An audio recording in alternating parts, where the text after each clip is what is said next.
고린도후서 5장 1절에서 8절. 만일 땅에 있는 우리의 장막집이 무너지면 하나님께서 지으신 집 곧 손으로 지은 것이 아니요 하늘에 있는 영원한 집이 우리에게 있는 줄 아느니라. 참으로 우리가 여기 있어 탄식하며 하늘로부터 오는 우리 처소로 덧입기를 간절히 사모하노라. 이렇게 입음은 우리가 벗은 자들로 발견되지 않으려 함이라. 참으로 이 장막에 있는 우리가 짐진 것 같이 탄식하는 것은 벗고자 함이 아니요 오히려 덧입고자 함이니 죽을 것이 생명의 삼킨 바 되게 하려 함이라. 곧 이것을 우리에게 이루게 하시고 보증으로 성령을 우리에게 주신 이는 하나님이시니라. 그러므로 우리가 항상 담대하여 몸으로 있을 때에는 주와 따로 있는 줄을 아노니 이는 우리가 믿음으로 행하고 보는 것으로 행하지 아니함이로라. 우리가 담대하여 원하는 바는 차라리 몸을 떠나 주와 함께 있는 그것이라.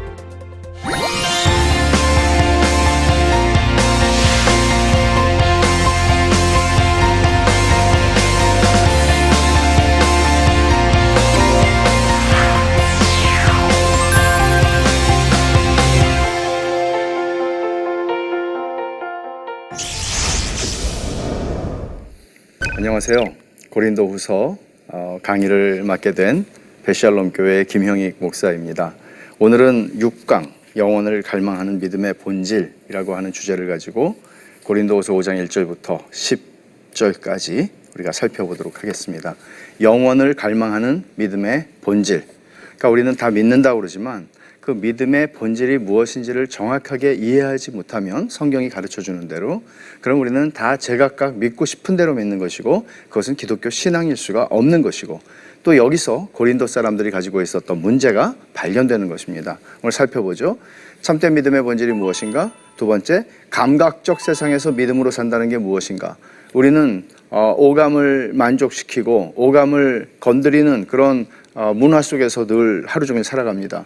그 속에서 믿음이라고 하는 걸 가지고 살아가는 건 어떻게 다른 것인가를 알 필요가 있고 현재에 집착하는 세상에서 영혼을 갈망하게 하는 믿음을 이해하는 것입니다. 우린 전부 현재에 모든 초점을 맞추고 살아가는 시대를 살고 있죠. 그런데 성경은 여기에다가 모든 걸 맞추고 여기에 목숨 걸고 살면 안 된다고 그러죠. 믿음은 영혼을 바라보는 것입니다. 그래서 이런 문제들을 오늘 본문을 통해서 바울 사도가 어떻게 고린도 교인들을 가르치고 있고 또 오늘 이 말씀을 통해서 성령께서 우리들을 가르치시는 것을 배울 수 있기를 바랍니다. 고린도 사람들이 붙잡혀 있던 승리주의의 망령에 대해서 너희가 보는 것처럼 나는 참 별 볼 일 없는 사람이다. 그러면서 그리스도의 포로다. 그런 얘기를 했죠.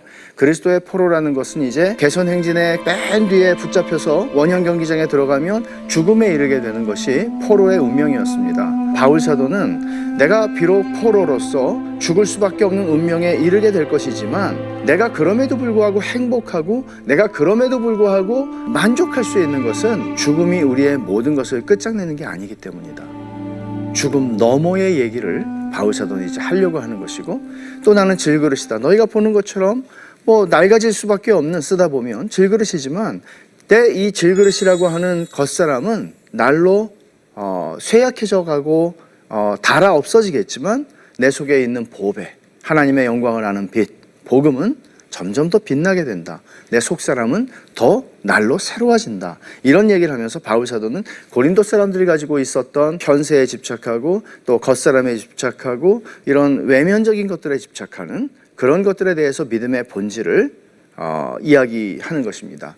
이제 본문의 개요를 보면 5장 1절부터 10절이 오늘 우리가 다루게 되는 본문인데 처음에 5절은 죽음 너머에 있는 너무나 영광스러운 미래에 대한 확신을 얘기합니다. 감당할 수 없을 만큼 영광스러운 미래에 대한 확신이 나에겐 있어. 그렇기 때문에 내가 조금도 불쌍하지 않아. 그런 얘기를 하는 것이에요. 미래에 대한 확신이 내게 너무나 큰 갈망을 가져오기 때문에 현재의 연약함 속에서 살아갈 때 먼 미래에 대한 그날이 정말 빨리 왔으면 좋겠다. 그 영광이 빨리 오면 좋겠다. 이런 마음이 있다는 것이에요. 그게 연약함 속에서, 현재의 연약함 속에서 탄식하는 바울의 탄식입니다. 나머지 5절, 6절부터 10절을 보면 미래에 대한 확신의 결과로 사도에게는 흔들리지 않는 삶의 원칙과 목표가 있는 거예요. 이건 모든 믿는 사람들에게 너무나 당연한 것이죠. 믿는 사람들이 바람에 흔들리는 것처럼 이리저리 흔들릴 수는 없잖아요. 우리는 영혼의 닷과 같은 소망을, 약속의 소망을 두고 우리는 비록 흔들리는 것 같지만 절대로 표류하지 않는, 그게 기독교 신앙이에요. 이제 그런 내용들을 바울 사도는 이야기합니다. 제일 먼저 미래를 향한 확신이 있기 때문에 오는 탄식이라고 그랬죠. 바울 사도가 어떤 전제를 가지고 얘기를 하는가 하면 1절에 만일 땅에 있는 우리의 장막집이 무너지면 이라고 얘기를 해요. 만일, 사실 이건 가정법을 쓰고 있지만 무너지는 것이죠. 근데 여기서 얘기하는 바 땅에 있는 우리의 장막집, 이게 지금 어떤 얘기를 하는 것일까요? 장막집은 텐트예요. 텐트는 영구적인 거처는 아니죠. 영구적인 거처라면 돌로 집을 짓겠죠. 근데 이것은 임시거처란 말이에요. 임시거처인데 이거 육신의 생명이란 거죠. 우리가 지금 살아있는 생명. 그리고 나는 이제 그리스도의 포로로 끌려가다가 이 원형 경기장 안에서 죽을 거라고. 그렇지만 이거는 영광스러운 죽음이라고 얘기하는 거예요. 하나님께서 지으신 집, 곧 손으로 지은 것이 아니요 하늘에 있는 영원한 집이 우리에게 있는 줄 안다. 땅에 있는 우리 장막집이 무너지면 그 다음에 또 다른 집이 있는데 그 집은 비교할 수가 없는 것이죠. 왜? 첫째, 하나님이 지으셨어요. 대단한 건축가가 지은 집에 사는 것도 굉장히 영광스러워 하더라고요. 그러니까 이 집은 건축가 아무개 씨가 설계하시고 건축한 겁니다. 이렇게 하는 사람들은 꼭 그 얘기를 해요. 그런 집에 가면은. 근데 하나님이 지으신 집이에요. 우주를 창조하신, 우주의 건축자이신 하나님께서 창조하신 집이에요. 그리고 손으로 지은 게 아니라 그러죠. 또 하늘에 있는 영원한 집이에요. 하늘에, 땅에 있는 우리 장막집이 아니고 하늘에 있는, 그리고 임시거처가 아니라 영원한 집이에요. 어떤 얘기를 하는 겁니까? 부활의 몸을 얘기하는 거예요. 바울은 부활의 몸을. 그러니까 부활에 대한 소망이 바울 사도에게는 얼마나 강렬했던가. 그리고 부활과 함께 주님의 재림에 대한 소망, 말하자면 미래에 있게 될 것들을 바울이 얼마나 간절히 기다렸던가. 여러분도 그렇습니까? 오늘 우리 교회가 가지고 있는, 오늘 교회의 성도들이 가지고 있는 신앙이 정말 그것을 그러하다는 것을 우리는 이 세상 앞에 보여주고 있습니까? 이런 질문들을 하지 않을 수 없죠. 바울 사도는 탄식을 합니다. 이것도 역시 미래에 대한 확신이 있기 때문에 하는 탄식이죠. 5장 2절을 보면 2절과 4절을 보죠. 참으로 우리가 여기에 있어 탄식하며 하늘로부터 오는 우리 처소를 덧입기를 간절히 사모하노라.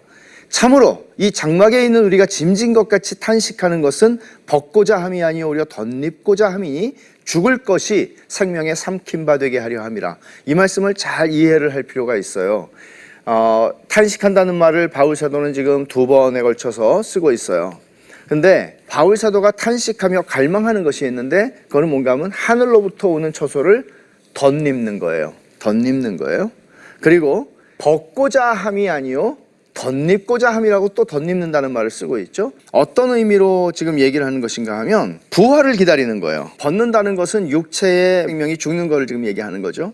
근데 덧입고자 한다. 이거는 그리스도께서 부활하셔서 내가 그 영광의 몸으로 변화되는, 죽음을 보지 않고 영광의 몸으로 변화되는 것을 얘기하는 것입니다. 그래서 탄식을 하는 이유는 정확히 말하면 이렇게 볼 수 있어요. 하나님이 약속하신 미래에 대한 확신이 있어서 하는 탄식이에요. 아이고 나 못 살겠다, 이 세상 너무 힘들다, 이런 탄식이 아니라 미래에 대한 영광스러운 확신을 가지기 때문에 하는 탄식이에요. 그리고 그것에 대한 기대감과 갈망 때문에 일어나는 탄식이죠. 뭐예요? 부활에 대한 소망이에요. 보세요. 아브라함도 그랬고 사도 베드로, 사도 요한, 물론 성경의 모든 인물들은 전부 다 약속을 가지고 있었던 사람들이고 그 약속을 멀리서 그게 이루어지는 것을 기다리고 바라봤던 사람들이에요. 이 믿음의 본질과 관련해서 우리는 너무나 본질을 잃어버리고 지금 당장 나한테 필요한 거를 이거 주세요 저거 주세요 하는 걸 믿음이라고 여긴다면 그것은 심각한 믿음에 대한, 믿음의 본질에 대한 오해입니다. 바울 사도는 두렵다는 말을 쓰고 있어요. 자 봅시다. 3절에 이렇게 입으면 우리가 벗은 자들로 발견되지 않으려 함이라. 제가 조금 아까 설명드렸어요. 벗은 자들로 발견되지 않으려 함이라. 어떤 뜻이에요? 또 4절에 참으로 이 장막에 있는 우리가 짐진 것 같이 탄식하는 것은 벗고자 함이 아니오 오히려 덧입고자 함이라. 설명하죠. 죽을 것이 생명에 삼킨 바 됨.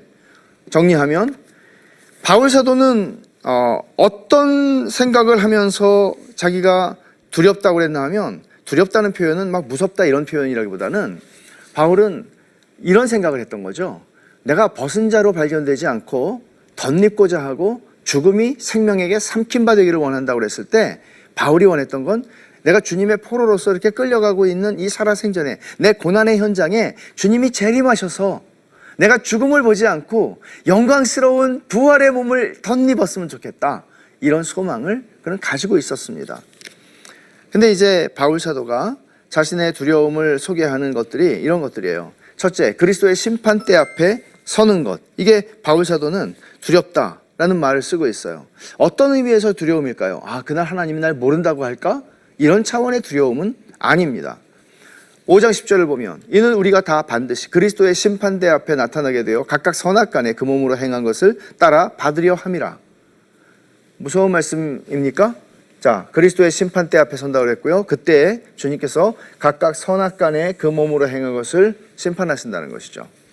그럼 이거 어떻게 이해를 해야 될까요? 제가 나중에 다시 좀 설명을 드리려고 하는데, 바울 사도가 주님의 그리스도의 심판대 앞에 선다 하는 것을 두렵다는 얘기를 쓰는 거는 벗은 자들로 발견되는 게 두렵다는 얘기를 하는 거예요. 그건 뭔가 하면, 내가 그리스도의 심판대 앞에 섰을 때 여러분 생각해 보세요. 여러분들은 이런 두려움이 있습니까? 두려움이 있으면 나는 믿음이 없나? 그렇게 생각하시겠습니까?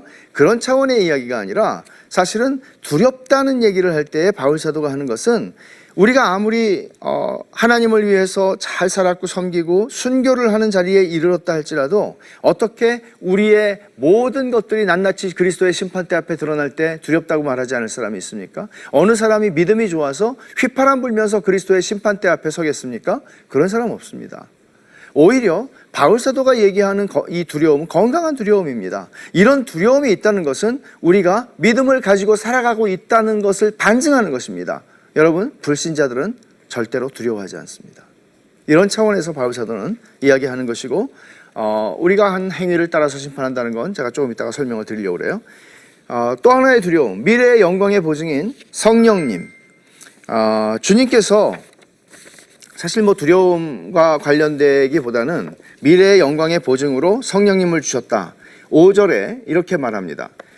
곧 이것을 우리에게 이루게 하시고 보증으로, 이 보증이라고 하는 말은 바울 사도가 종종 사용하는 단어입니다. 성령을 우리에게 주시는 하나님이시니라. 성령님을 주셨는데 그걸 보증이라고 얘기를 해요. 이거는 선불 계약금과 같은 것입니다. 그래서 선불 계약금을 받으면 이 사람이 끝까지 지불할 용의가 있구나, 뜻이 있구나 하는 것을 보는 것이죠. 이것은 하나님께서 친히 성령을 주셔서 예수를 믿는 자들에게 성령이 내주하시고 그를 떠나지 아니하시게 하심으로써 결국 성령을 통해서 하나님이 우리의 죽을 몸을 영화롭게 하시는 부활에 이르게 하시고 주님의 영광스러운 재림을 보게 하시고 그 심판대 앞에서도 그리스도의 의로 우리를 덮으실 것을 우리는 이 성령을 통해서 확증하게 되는 것입니다.